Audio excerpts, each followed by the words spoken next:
Sekalipun kita seperti jadi ekor bukan kepala, harapan kita sudah ada di situ, tapi yang direalisasikan belum seberapa. Cari Tuhan terus, sebab Tuhan kalau tidak menjawabmu di seperempat jalan, setengah, 3/4 jalan, mungkin Tuhan punya suatu rencana yang jauh lebih besar dari itu.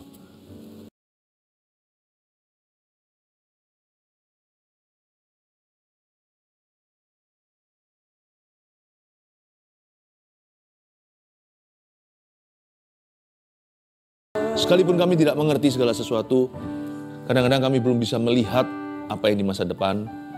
Yang penting hati kami terus berniat cari Tuhan, kami tidak akan pernah salah jalan.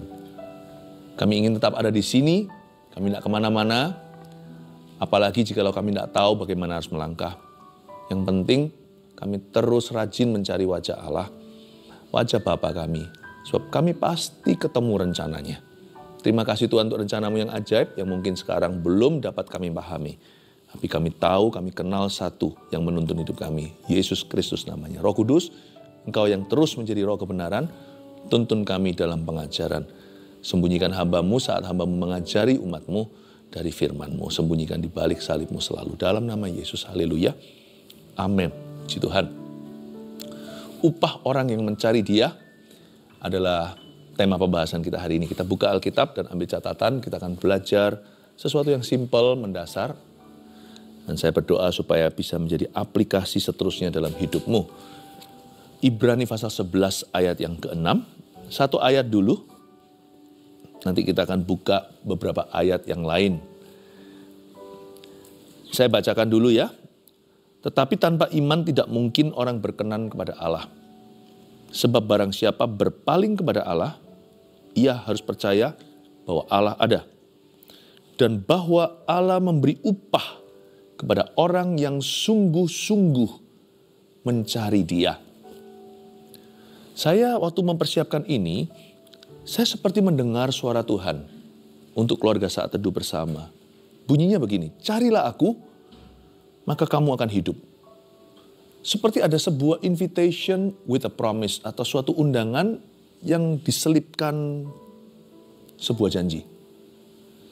Jadi seperti suatu undangan tapi juga dikasih sebuah janji. Ayo kamu cari saya, kata Tuhan. Kamu akan hidup. Kamu akan hidup itu luas artinya. Gak tentu langsung mujizat terjadi. Cari Tuhan, cari wajahnya, gak tentu directly secara langsung ketemu tangannya. Sebagian orang langsung sih mengalami mujizat, tapi kau jangan iri. Kita gak perlu cemburu. Kita bangga untuk berkat orang lain dulu. Kadang-kadang ada senggang waktu untuk kita menunggu penggenapan janji itu. Tapi selama kita mencari Tuhan, pasti kita ketemu Tuhan. Kita mencari wajahnya, pasti masuk rencananya. Gak bisa enggak. Tapi kalau hati kita mundur, berbalik arah, kita lari dari Tuhan, dan kita meninggalkan kebenaran, apapun yang terjadi di hidup kita itu, semuanya tak ada rencana Bapa di dalamnya. Coba kita lihat ayat 6, bagaimana kita mencari Tuhan. Tetapi tanpa iman tidak mungkin orang berkenan kepada Allah. Kata tidak mungkin ini digarisbawahi. Bunyinya tidak begini, tetapi tanpa iman sulit sekali orang berkenan pada Allah. Tidak ada kata sulit atau sukar, tapi tidak mungkin. Jadi kata yang dipakai di sini adalah impossible, bukan difficult bahasa Inggrisnya. Sudah betul-betul sama sekali tidak memungkinkan. Kalau kita cari Tuhan itu tanpa iman, berarti kita tidak sungguh-sungguh. Tanpa iman tidak mungkin orang berkenan kepada Allah. Jadi kalau kita itu mencari Tuhan, mesti atau harus percaya bahwa Allah itu hidup, Allah itu ada, sekalipun dia nggak kelihatan, dia itu ada di sana, atau lebih tepatnya, waktu kita berdoa, dia ada di sini. Dan kita harus yakin dan meyakinkan diri sendiri. Kalau nggak yakin atau ragu, lawan itu. Dan jangan sampai kita itu asal-asalan waktu mencarinya atau coba-coba. Nggak boleh kita itu coba-coba mencari Allah. Kalau kita mau mencari Tuhan, carilah sungguh-sungguh. Bertekad bulat. Walaupun aku tidak melihatmu, bukan berarti engkau tidak ada atau engkau jauh. Kita nggak kelihatan oksigen, tapi kita bernafas. Dan dia masuk ke paru-paru. Yang namanya udara di sekeliling kita itu ada, sekalipun tidak kelihatan atau nampak mata. Jangan kita seperti bayi yang kalau nggak lihat mamanya dia menangis sejadi-jadinya, dikiranya mamanya tiba-tiba meninggalkan dunia. Kita harus percaya Tuhan, hidup itu oleh iman. Jadi gentle reminder alias kita harus mengingatkan diri sendiri lagi dan lagi karena kita ini cenderung pikun, cenderung lupa karena kita ini dijajah dengan panca indera. Makanya orang yang benar harus hidup oleh iman orang percaya, bukan oleh panca inderanya saja. Kalau kita mau ikut Tuhan harus beriman, percaya. Kalau kita nggak kuat imannya, nanti Tuhan ngomong apa kita nggak lakukan. Karena iman timbul dari pendengaran. Kalau nggak kuat, kita nggak akan dengar. Tuhan suruh kita gini, karena kita nggak lihat kan. Nggak lihat. Jadi perintahnya pun kita nggak sungguh-sungguh lakukan. Karena kita nggak yakin. Kita nggak yakin kalau Tuhan yang suruh. Atau kalau Tuhan suruh, kita nggak yakin Tuhan akan kita mampu. Atau kalau kita lakukan, kita tidak yakin Tuhan akan bela. Kita harus ingat hari ini. Umat Kristen anak Tuhan harus punya mata iman. Tuhanmu itu ada dan Tuhanmu itu dekat. Tanpa iman tidak mungkin orang berkenan pada Allah. Udah jangan bilang cari Tuhan. Cari Tuhan pasti hanyalah roh agama, rutinitas belaka. Kalau orang cari Tuhan itu harus punya ekspektasi. Punya apa? Ekspektasi. Sebab barang siapa berpaling kepada Allah, ia harus percaya bahwa Allah ada. Kita harus percaya bahwa Tuhan itu exist. Tuhan itu ada. Tuhan itu bukanlah suatu teori agama atau kepercayaan saja. Kita anak Tuhan belajar dari firman Tuhan itu seorang pribadi yang nyata. Allah Bapa, Allah Putra, dan Allah Roh Kudus. Kita yang terima Yesus tahu juru selamat kita itu sungguh-sungguh mati di kayu salib. 2000 tahun yang lalu sekalipun kita tidak ada di situ, tapi waktu Injil diberitakan kita percaya. Kita percaya sebagai kebenaran. Itu bukan dongeng cerita, kita tahu itu histori, itu sejarah. Waktu kita terima Injil itu kita dengarkan, kita yakin penuh. Waktu Tuhan suruh kita baptis, kita baptis. Kenapa? Karena kita tidak meragukan sumbernya. Kalau Tuhan yang suruh dan dia itu hidup, dia itu ada. Saya nggak berani menentangnya. Kalau kita nggak yakin orang itu sungguhan ada, apapun kata-katanya itu, kita nggak akan gubris. Kita tidak akan take it seriously, tidak akan menganggap serius. Kenapa? Kata kita anggap dia nggak ada orang itu hanya rekayasa. Apapun yang dikatakan, nggak akan kita sungguh-sungguh lakukan. Buat apa orang yang nggak ada? Tapi kalau orangnya ada, dia ngomong sungguhan. Bukan hanya dia nyata, dia masih berkuasa. Saya nggak berani menentangnya. Makanya firman itu jadi hidup. Karena saya percaya bahwa Allah ada. Saya percaya bahwa Yesus ada. Saya percaya Roh Kudus ada di sini. Firman jadi hidup. Saya nggak berani main-main. Kalau Tuhan suruh saya ngampuni, saya lebih baik saya ampuni. Kalau Tuhan suruh saya memberi, saya akan belajar untuk memberi. Saya minta tolong dia beri saya kemampuan. Kalau kita percaya bahwa Allah ada, baru kita melangkah. Masalahnya kita ini kan lain. Kita itu mau lihat tanda mujizat dulu. Kita mau lihat berkatnya di depan.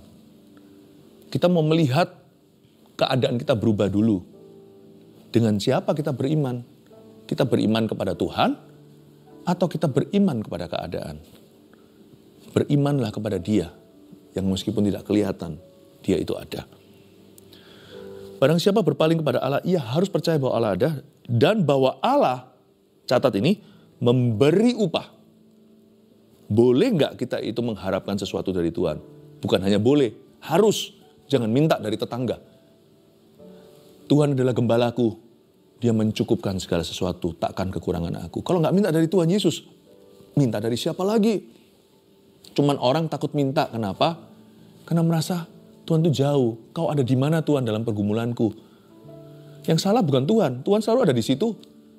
Yang salah kita yang kerap kali ragu. Kalau Anda ragu, jangan suruh Tuhan berubah. Ayo Tuhan buat lebih nyata supaya aku yakin. Kalau kita ragu, kita yang berubah. Kita bertobat di hadapan Tuhan, kita berdoa dan minta sama Tuhan tambahkan iman. Jangan Tuhan yang suruh berubah. Tuhan disuruh tambah nyata untuk meyakinkan kita. Loh, yang salah bukan Tuhan, Tuhan selalu ada di sana kok.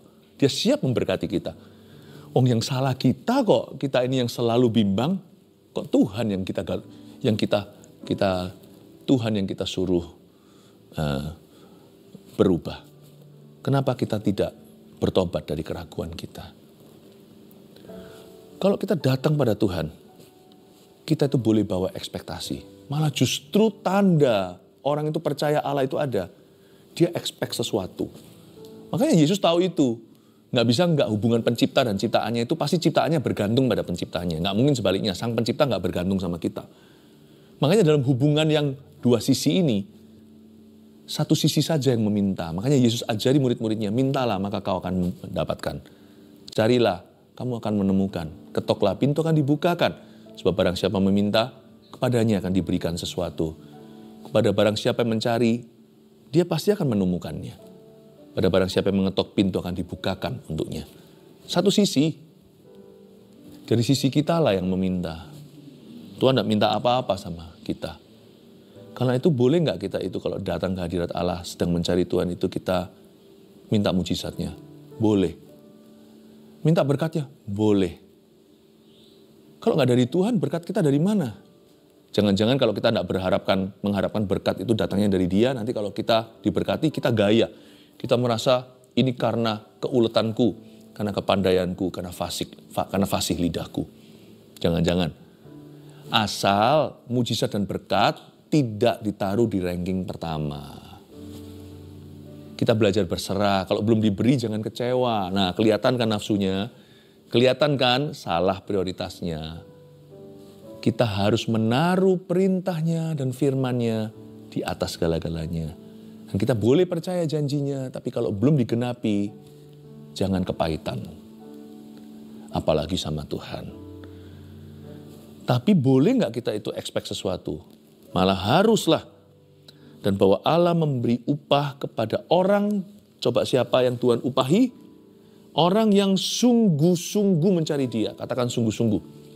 Kata sungguh-sungguh dalam bahasa Inggrisnya, who diligently seek Him. Kata diligent di situ itu artinya rajin. Rajin. Saya pernah lihat ada satu orang anak berkebutuhan khusus. Dia jauh lebih tua daripada teman-teman sekelasnya. Jadi ada sekolah yang provide ya, menyediakan suatu layanan pada anak-anak. Begitu ada guru-guru yang khusus mendampingi. Kalau biasanya satu guru untuk sekian anak-anak di kelasnya, yang normal-normal saja, maka anak-anak yang punya kebutuhan khusus ini akan punya guru-guru khusus untuk mereka.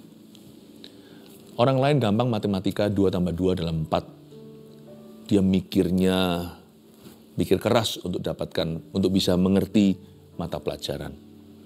Tapi saya punya teman dulu pada waktu saya sekolah, ya agak sedikit di belakang kami semuanya. Tetapi dia sungguh-sungguh, teman saya bukan secara mentalnya, tapi kakinya itu hanya seperti satu tongkat yang kurus. Tapi dia betul-betul pada waktu PI atau waktu pelajaran olahraga, wah kasihan dia. Tapi dia berusaha untuk mengikutinya. Itu diligence. Dia berusaha sekalipun dia tahu dia tidak mampu, dia terus mencoba mengikuti mata pelajaran. Mencari Tuhan itu perlu ketekunan. Bukan karena Tuhan susah ditemukan. Tapi karena manusia itu banyak kesalahpahaman. Mencari Tuhan itu perlu tekad hati. Karena dunia tidak akan mendukungmu. Situasi hidupmu cenderung malahan melemahkan. Dan semua arus dunia ini selalu melawan Yesus. Mencari Tuhan sungguh-sungguh itu susah. Belum lagi karena kita ini manusia yang betul-betul dikontrol, dikendalikan dengan apa yang kita lihat, kita cium, kita raba, kita dengar. Kalau sesuatu yang rohani itu sifatnya lebih sulit untuk konsentrasi. Diligent itu seperti misalkan orang yang menggali.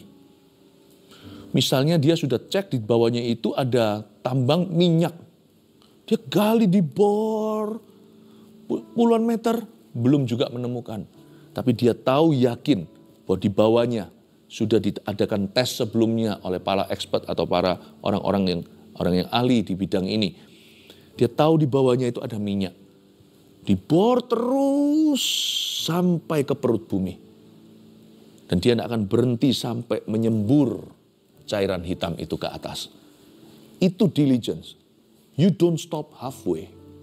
Kita tidak berhenti di tengah-tengah. Nah masalahnya kita seringkali tidak diligent apa? Kita berhenti di tengah atau di seperempat. Atau bahkan di 3/4. Want to know why? Karena waktu kita mencari Tuhan, kita kan punya ekspektasi. Boleh kan? Tapi ekspektasi kita itu kadang-kadang bisa menjadi obsesi kita.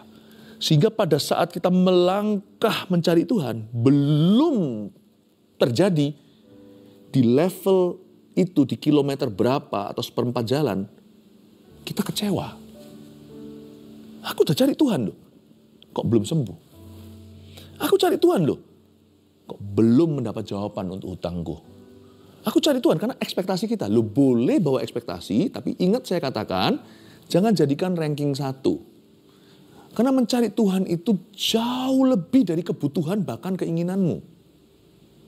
Melebihi itu. Dan waktu kita mencari Tuhan, kita kira upahnya nanti akan dapatkan yang kita doakan. Boleh mengharapkan. Tapi kalau belum kejadian, please jangan lekas kecewa sama Tuhan dan putus asa berdoa alias mencari wajahnya. Kita jalan sampai setengah jalan, ekspektasi kita belum terjadi juga. 3/4 jalan belum terjadi. Kadang-kadang bisa terjadi segera, kadang-kadang digenapi nanti. Tapi mencari Tuhan itu kalau belum kelihatan semburan minyaknya atau urapan sorga, jangan kau berhenti menggali. Sekalipun kita seperti jadi ekor bukan kepala, harapan kita sudah ada di situ, tapi yang direalisasikan belum seberapa. Cari Tuhan terus, sebab Tuhan kalau tidak menjawabmu di seperempat jalan, setengah 3/4 jalan, mungkin Tuhan punya suatu rencana yang jauh lebih besar dari itu. Bisa jadi Tuhan mengubah keadaannya dulu di sekeliling hal yang kau doakan. Mungkin bukan persis duduk masalah yang Anda bawa. Mungkin sekelilingnya itu Tuhan akan ubahkan. Seperti misalnya kalau kita doakan agar supaya anak kita yang sekarang jauh dari Tuhan kembali ke jalan yang benar. Saya doa. Kok teman-temannya ya yang berubah ya? Dia belum ya. Tuhan punya hikmat tak terselami. Kita doa anak kita kok semakin rusak. Kok tidak sungguh-sungguh bertobat? Kapan? Tapi ketika suatu hari Tuhan jawab, seluruh temannya pun sudah bergereja. Tuhan tahu titik lemah anakmu. Mungkin kalau dijawab sekarang langsung anak dulu. Teman-temannya semua pengguna narkoba. Dia akan terjerat kembali 7 roh lebih jahat. Tuhan tahu bagaimana menjawab doa kita. Semua indah pada waktunya. Tugas kita jangan berhenti mencari Dia. Diligent. Terus sungguh-sungguh mencari Kristus. Mencari wajahnya. Ternyata Tuhan ubah sekelilingnya dulu. Terakhir baru anakmu. Tuhan itu tahu bagaimana memenangkan hati dan menjaganya selama-lamanya. Mungkin yang kita doakan belum kejadian. Kesembuhan. Kok belum ya terjadi mujizat? Kok tidak jadi lebih baik? Tapi itu mengerjakan di dalam dirimu suatu ketabahan. Kita doa mencari Tuhan. Mata kita tertuju di mujizatnya. Seperti seorang pemain tenis waktu turnamen matanya tertuju di scoreboard atau di papan angka.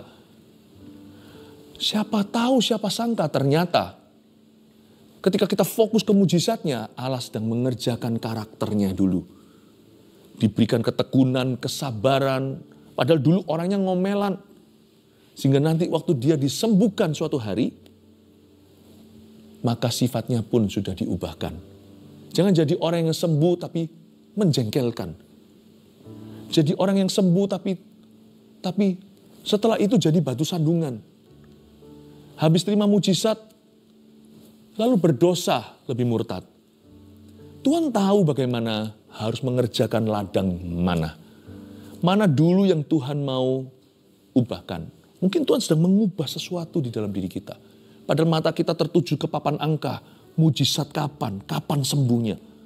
Tapi ternyata Allah sedang mengerjakan pemain tenisnya. Kita nggak tahu loh.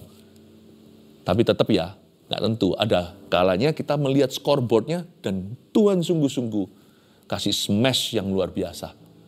Tuhan kasih mujizat langsung di tempat secara nyata. Yang pasti jangan mendikte Tuhan. Orang kalau mencari Tuhan itu harus percaya bahwa dia ada.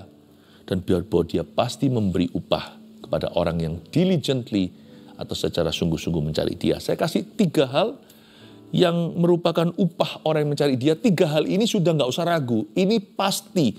Kalau yang bonus-bonusnya saya nggak tahu. Itu hanya Tuhan yang tahu, nanti Anda alami.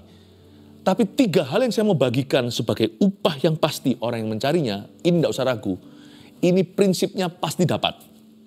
Karena ini sudah sangat-sangat, ini sangat absolut. Ini berkat yang tidak perlu ditunggu. Orang yang mencari Tuhan, 3 hal ini kepastian. 1, upah orang yang mencari dia, Tuhan dekat dengannya. Itu sebagai konsekuensi mencari Tuhan. Tuhan pasti mendekat dengannya. Yakobus 4 ayat 8 bunyinya, mendekatlah kepada Allah dan ia akan mendekat kepadamu. Itu konsekuensinya. Tahirkanlah tanganmu, hai kamu orang-orang berdosa. Maksudnya singkirkan rintangan atau halangan yang Anda sadari menjadi penjauh Anda dari Tuhan Yesus. Dan sucikanlah hatimu, hai kamu yang mendua hati. Jadi upah orang yang mencari dia yang pertama, Tuhan jadi dekat dengan orang itu. Apakah terjadi mujizat atau mujizat belum dapat? Yang pasti Tuhan pasti jadi dekat. Kalau Tuhan dekat dengan seseorang itu banyak advantage-nya, banyak kelebihannya. Dimanapun juga misalnya di dunia ya, kalau ada satu orang yang dekat dengan petinggi negara, meskipun KKN tidak dibenarkan, ya, namun demikian tidak bisa dipungkiri, bonus-bonus terjadi. Pasti ada banyak keuntungan dan kelebihan karena kedekatan itu. Someone once told me, seseorang beritahu saya, di hidup ini untuk sukses bukan tergantung apa yang kau tahu atau siapa yang kau kenal. Bukan apa yang kau tahu, tetapi siapa yang kau kenal. Bukan bergantung dengan what you know, but who you know. Itu ada betulnya. Sekali lagi, kalau koalisi tidak dibenarkan, tetapi tidak bisa pungkiri bahwa tetap ada kelebihan-kelebihan yang tidak akan dimiliki oleh orang-orang yang tidak kenal sama sekali, tidak tahu dan tidak dekat. Dekat sama Tuhan itu banyak sekali berkatnya. Paling tidak hanya dekat Allah saja, aku tenang. Damai sejahtera orang itu tak akan ada tandingannya. Ada ketenangan dalam jiwanya, tidur pun nyenyak sekalipun dalam masalah. Upah orang yang mencarinya, Tuhan dekat dengannya. Kalau itu ya nggak bisa digantikan dengan apapun juga di dunia. So what kalau kita dapat mujizat? Toh nanti kita pasti akan ketemu masalah lagi. Mau sembuh suatu hari tetap mati. Jadi sebenarnya jangan mata kita tertuju ke papan angka. Kita harus tahu siapa pemilik hidup kita. Kalau kita bisa dekat dengan Tuhan itu ya, itu aset tak terhingga. Sungguhan loh, sekalipun mungkin hari ini kita masih ada tunggaan, hari ini mungkin ada masalah yang masih belum selesai, seolah-olah kita masih digantung, masalah itu masih digantungkan. Aduh kayak, kapan sih? Manusia itu kan selalu gitu ya, menunggu sesuatu. Nanti kalau dapat, menunggu sesuatu lagi yang lainnya. Kan dalam hal mencari dunia juga sama. Aku kalau bisa beli itu, beli ini. Setelah beli itu, beli ini, dapat semuanya hak milikmu. Lalu cari lagi yang baru, beli apa setelah ini. Manusia itu selalu menunggu. Dia tidak pernah sabat, dia tidak pernah settle, dia tidak pernah puas. Sebenarnya nikmati proses Allah. Sekalipun masalah masih ada dan kita masih gentayangan, istilahnya. Selama Tuhan mendekat kepadamu gara-gara engkau mendekat kepadanya, aman saudara. Kalau Tuhan dekat dengan Anda, aman. Itu aset tak terhingga. Apapun yang kau dapatkan tidak bisa melebihi value atau nilainya. 2, upah orang yang mencari dia adalah 2, ia akan tahu kebenaran. Ia di sini orang itu. Orang itu yang mencari Tuhan, dia akan tahu kebenaran. Yohanes 8 ayat 32 bunyinya, dan kamu akan mengetahui kebenaran, kata Tuhan Yesus, dan kebenaran itu akan memerdekakan kamu. Satu hal yang terjadi kalau orang mencari Tuhan, baik terjadi atau tidak terjadi mujizat, baik terjadi berkat atau belum diberikan, nggak relevan. Orang yang mencari Tuhan, otomatis dia berubah. Dia akan tahu kebenaran. Dan kamu akan mengetahui kebenaran, kebenaran itu akan memerdekakan kamu. Nggak bisa nggak. Orang yang mencari Tuhan pasti memperoleh hikmat. Itu nggak bisa nggak. Orang yang bergaul dengan orang bodoh, cepat lambat jadi bodoh. Karena pergaulan yang buruk merusak kebiasaan yang baik. Orang yang bergaul dengan orang rusak, makanya kita doakan jangan sampai anak-anak kita masuk pergaulan begini, atau kita sendiri juga jangan masuk ke situ. Nanti orang itu cepat lambat susah dia jadi orang benar. Pasti ada kompromi. Dekat sama Tuhan. Mujizat dapat atau tidak dapat, itu lain cerita. Pasti kita semakin bijaksana. Dan pasti bertambah-tambah hikmatnya. Nggak bisa nggak. Kita duduk dengan orang yang berbobot aja ya. Orang yang punya kualitas ya. Kita ngobrol setengah jam aja, kita pasti belajar sesuatu. Makanya jangan duduk sama pencemooh, buang-buang waktu. Tapi kalau Anda duduk dengan orang-orang majus dalam bidang apapun, apalagi yang takut akan Tuhan, nggak mungkin nggak. Duduk sebentar dengan orang-orang gitu, bukan hanya Anda belajar sesuatu, pasti ada sesuatu yang meningkat di dalam dirimu. Sesuatu yang bertambah. Nggak mungkin orang itu dekat mencari Tuhan itu lalu dia biasa. Pasti bertambah-tambah hikmatnya. Dan hikmat itu bermula dari takut akan Allah. Dia semakin takut akan Tuhan. Dia semakin sadar akan apa yang, akan segala sesuatu yang mendukakan hatinya. Hatinya pasti semakin mencintai Roh Kudus. Tapi hikmat sekalipun bermula dari takut akan Tuhan, dia tidak berakhir di situ. Setelah takut akan Allah, bukankah permulaan hikmat adalah takut akan Tuhan? Permulaan. Tapi dia tidak berhenti di sana. Setelah takut akan Allah diberi, di atas itu banyak skill-skill dan keahlian yang Tuhan tambahkan. Orang yang cari Tuhan itu, jikalau dia seorang ibu rumah tangga, dia pasti akan tahu gimana menata keluarganya. Padahal dia nggak tahu apa-apa tentang membesarkan anak. Ya namanya kita semua punya anak pertama kali.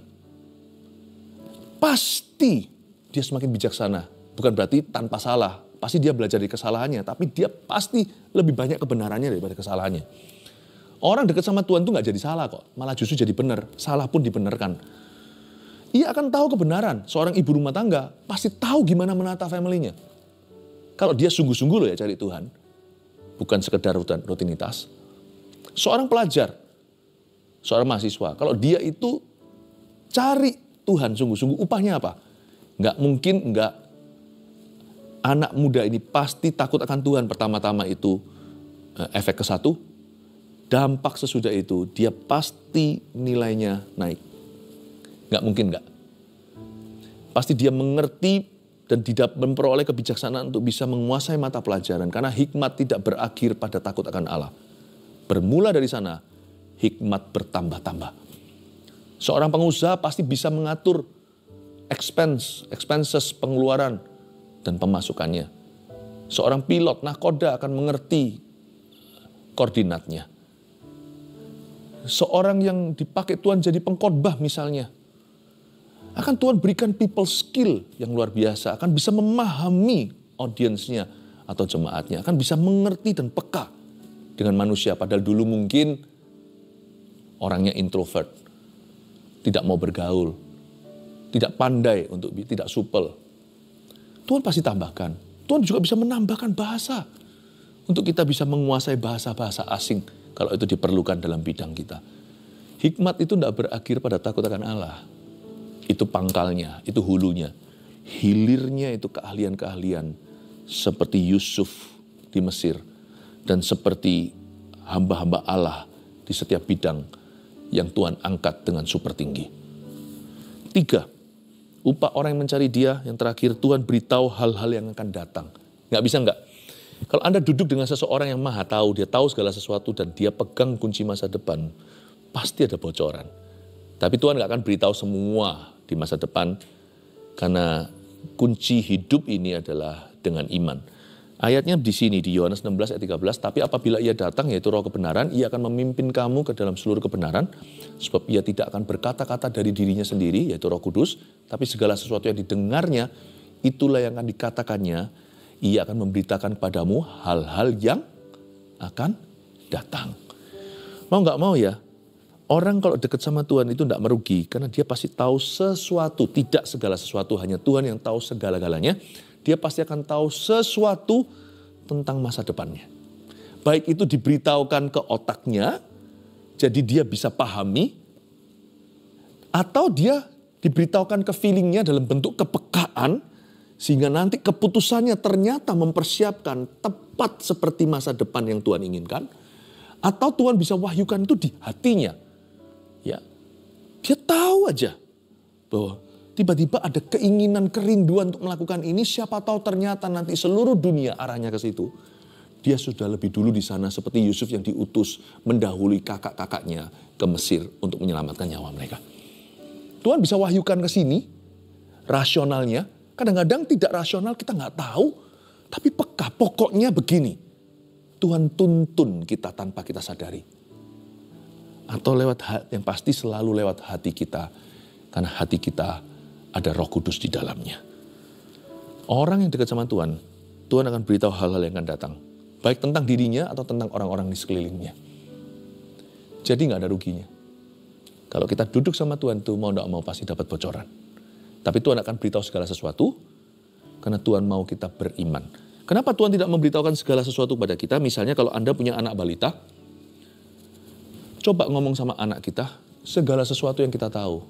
Bukannya kita nggak mau, tapi dia nggak siap untuk mendengarnya, dan toh dia tidak bisa mengerti. Di usia anak masih umur segitu, 5 misalnya sampai 7, 8, dunianya masih segitu. Coba kita beritahu bahayanya dunia ini, beserta semua potensi-potensi dan kesempatan-kesempatannya. Dia tidak akan bisa menangkapnya. Tidak ada pada nalarnya. Kenapa Tuhan tidak memberitahu segala sesuatu sekalipun Tuhan rindu beritahu kita segala-galanya masa depan ini? Karena kita belum ready untuk tahu segala sesuatu yang akan terjadi. Itu bisa merusak hidup kita hari ini. Makanya sebagian besar kita akan hidup oleh iman. Tapi bukannya tanpa bocoran. Kalau kita dekat sama Tuhan, Yesus berkata, Roh Kudus akan mewahyukan, memberitakan padamu hal-hal yang akan datang. Itulah sebabnya orang yang mencari Tuhan kadang-kadang tidak dapatkan berkat langsung sesuai dengan yang diharapkan. Kadang-kadang dapat tapinya ya, nggak selalu nggak dapatkan. Tapi yang pasti, yang tidak mungkin kita ragukan lagi, Tuhan pasti beritahu sesuatu tentang hari esoknya. Visi itu datangnya dari Tuhan, mimpi juga. Ya, upah orang yang mencari Dia, yang 3 hal ini 100% pasti terjadi. 1, Tuhan dekat dengannya, hadiratnya. 2, Ia akan tahu kebenaran. Dia akan bertambah dalam hikmat dan kebijaksanaan. 3, Tuhan beritahu hal-hal yang akan datang. Mau tidak mau, pasti lama-lama kita jadi orang yang visioner. Dan langkah kaki kita dituntun secara ajaib oleh Tuhan Yesus. Haleluya. Angkat tanganmu, terima berkat dari Allah Bapa, Putra dan Roh Kudus, dalam nama Yesus. Amin.